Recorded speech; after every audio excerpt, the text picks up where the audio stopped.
육아정책연구소 박창현 연구위원은 내일신문 기고란을 통해 다음과 같이 주장하고 있습니다.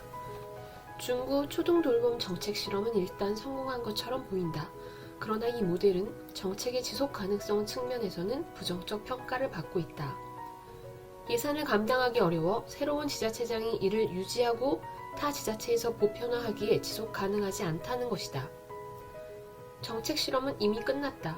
중구형 초등돌봄 정책 모델은 모범적인 아름다운 정책 실패다.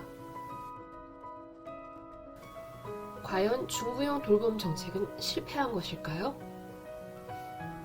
박 의원은 중구의 예산 상황에 대해 한 번이라도 들여다보았는지 궁금합니다. 중구청 홈페이지에 공개되어 있는 2021년 결산 내역을 보면 중구청이 현금으로 확보하고 있는 잉여금이 709억 원인 것을 알 수 있습니다. 그리고 이 금액은 구청이 매년 초등돌봄에 들어간다고 주장하는 1년 예산의 10배가 넘습니다. 단순 계산으로도 10년을 유지할 수 있는 현금입니다. 이 그래프는 나라살림연구소에서 분석한 최근 6년간의 중구 예결산 차이입니다. 잉여금이 발생하는 이유는 당초 세출 예산을 세입 예상액보다 현격하게 낮게 잡기 때문입니다. 이 차이인 잉여금을 현금으로 쌓아두는 대신 구민들의 복지에 사용하지 못하는 이유가 무엇일까요? 구민들의 세금 700억 원을 쌓아두는 것과 이미 성공한 것이 확실한 정책을 지속하는 것 중 지자체장이 선택해야 하는 것은 어느 쪽일까요?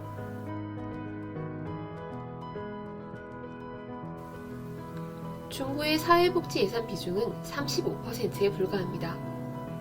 전국 지자체의 사회복지 예산 비중 평균은 51%인데 중구는 고작 35%인 것입니다.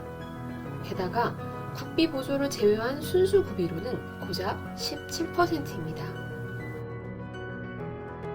중구청 생활복지 친화국장 역시 중구의 사회복지 예산 비중이 전국 지자체 최저 수준임을 밝히고 있습니다. 그런데 복지 서비스를 확대해서 중구의 출산 장려 지원책으로 새로 도입하겠다는 것이 무려 5째 아이를 출산한 가정에 최대 1,000만 원까지 확대 지원하겠다는 것입니다. 돈을 더 준다고 아이를 낳지는 않습니다. 이미 수많은 정책 실험을 통해 확인된 사실입니다. 중구의 돌봄은 타구 인구의 유입과 둘째 출산을 유인했습니다. 올 2023년도 중구 관내 초등학생들의 신입생이 전년보다 크게 늘어 각 돌봄센터마다 입소 경쟁이 치열합니다. 대한민국의 출산 장려 정책 중 이만큼의 실효성을 거둔 정책이 하나라도 있었을까요? 2006년부터 15년간 쏟아부은 저출산 관련 예산만 380조 원이 넘는데도 우리나라 출산율은 압도적인 세계 꼴찌 수준으로 곤두박질치고 있습니다. 한국은 불과 38년 뒤인 2060년 전체 인구의 중간 연령이 61.3세가 되고 일하는 사람 1명이 노인 1명을 먹여 살려야 하는 세계 최초의 나라가 됩니다. 경제는 물론 교육, 국방, 기업, 연금제도 등 나라를 지탱하는 거의 모든 부문이 대혼란에 빠지게 되는 것이죠. 중구의 돌봄이 성공한 것을 인정한다면 중구의 미래, 또 대한민국의 미래를 위해 중구형 돌봄을 유지하고 확대해야 합니다.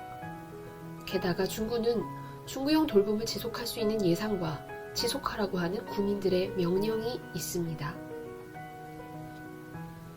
중구형 돌봄 정책은 실패한 적이 없습니다. 다만 실패하기를 원하는 몇 사람이 있을 뿐입니다.